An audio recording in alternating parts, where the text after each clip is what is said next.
Okay, let's look at some example pitch decks from real companies that have been successful. They're going to look a little different than the standard structure, but they have the same information. And I think this is a good learning tool. You can search for many of them, but these are some really great examples to see where they started and how they put their story together using the exact same components I outlined in the 10 deck structure, but modified it for their story.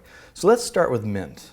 Now, for those who don't know Mint is basically an online financial management tool. When they launched, they were going to go against Intuit, and Microsoft Money. So they were going into a space that was just owned and dominated by some very large companies. They were very successful, and after 2.5 years of operations, they actually sold for over $100 million to Intuit, one of their biggest competitors, because they're becoming such a threat and had so many users. Now, the interesting, twist on this story is the founder, CEO of Mint, actually went to work with the acquisition and is now vice president of all consumer products at Intuit. So obviously a very bright guy, but so let's take a look at Mint's deck. So obviously just a simple intro. And this deck was from 5 months before they actually launched. So when they were really just pitching the raw idea. What was it Mint did? Mint saved time and money. That was its simple value proposition. So you notice they threw this at the very beginning to explain what they did, because what they did was a little bit different. But the idea was that it saved time and money, and they added a few more details, and they added a screenshot. The screenshot is an important component, is really explaining, because it's not what anyone had seen before when we knew personal finance management products. And the details, while I find this a little too detailed, since this was an early deck, you can see how they tend to have a lot of content and then it refines down as they get more sophisticated. The next slide they did was the team and advisors. Now they chose to focus on this because they had a really top-notch team with a lot of experience, and they felt that was really important to the investors. And it was, because the time Mint was going, and it always is important, but the time when Mint was doing this was right after the financial crisis. So there was a lot of hesitancy on all the investors, and team kind of shot to the top in multitudes of importance. So it's pretty simple. It lists the 4 core managers and probably founding team at the time, what they did. Now their titles were pretty straightforward, and it listed their past 2 jobs and if those companies had exits or what specifically they did, search engine optimization for Aaron Patzer at Get a Website. And during the pitch, I'm sure they were able to discuss these points and tie them together and why that will make them successful at making Mint the next successful company. Now they also listed investors and advisors. These are important ones, and you notice there's big names there if you're familiar with the startup scene. First Round Capital, Ron Conway, and Scott Cook. Now if you have the founder and CEO of Intuit investing in one of their potential competitors, that tells you he believes you have something.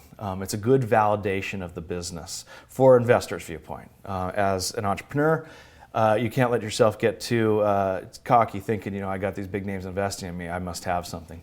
You got to stick to the fundamentals. Users based on the people who already use online banking. So this was part of that opportunity. But they were dealing with such a big opportunity, and there was a lot of details they need to explain to help explain their business model and their financial model. So they chose to put a few more details here than I generally tell people to start with.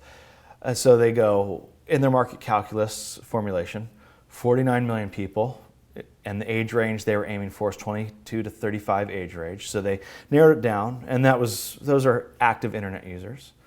And then they narrowed it down again to 30 million prospective Mint users based on the people who already use online banking. So this was part of that market calculus we talked about within the financial modeling section. And then how are they going to get their customers? They talked about referrals, which is cost per acquisition, and how much it was going to cost. So they considered $8 to acquire a user per year. That was the cost, and what the return on it was, 14%. And then advertising and the CPC's cost per click. And this was, they considered it 450 RPU per year and the percent of return for it.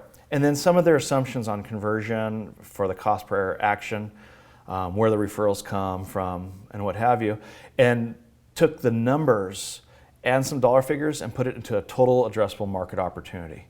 $388 million total addressable market opportunity with year after year growth. This is a really great market calculus slide. A little detailed for, I think, most slides, but you need to have this level of detail ready for a question from investors. The competition slide, competitors. So they list their key competitor, who they're competing with now, explain the differences, that they don't have a revenue model, community-based, poor traction, unspecific suggestions, kind of not doing very well. And then they list the potential entrants. Now they were competing in the ecosystem with Intuit and Microsoft, but Microsoft Money and Quicken hadn't gone online with their consumer finance tools yet. So they really weren't potentially there, but it's a good idea that they would be. And explains, what it would take for them to do and how they would compete with it.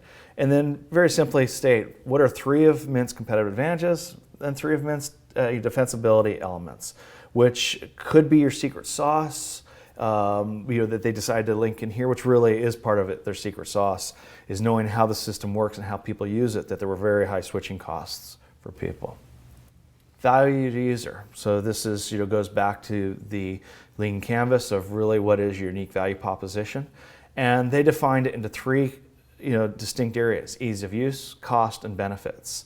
You couldn't get much more direct in this. I actually think they could have probably eliminated the amount of text they've shown and just went to even check marks or some simple scores and then talked about the bullet points. But either way, it gives you an idea of how simply to state your value to the market. Now this is interesting. They had to add another slide in that isn't kind of the normal structure. And you're going to have to address this with your own business idea as well, is that you may have certain partners or certain component of your business model that is not standard.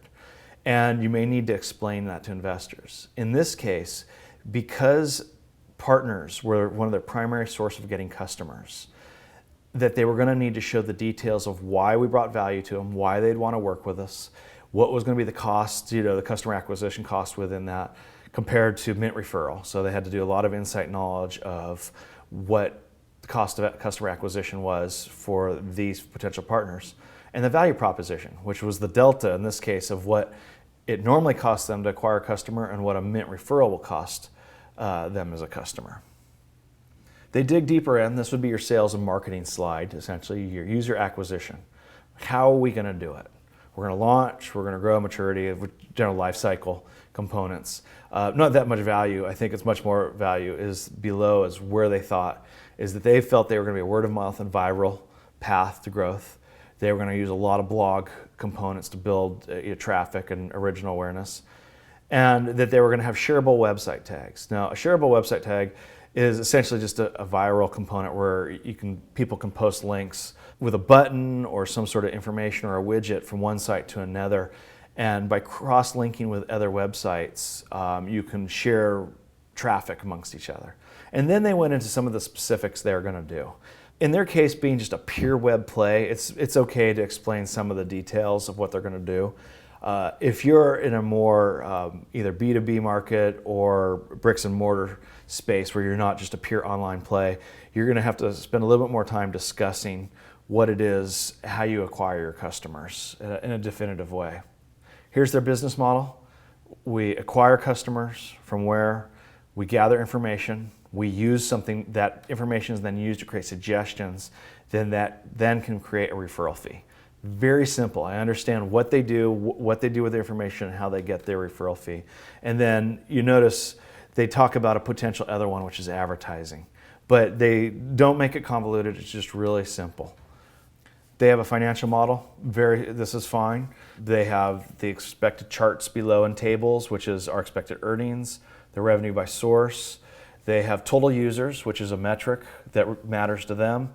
Then they have the referral revenue numbers, sales and marketing expense, general administrative expense, R&D expense, and your bottom number, EBIT, which is just leaves out depreciation and amortization.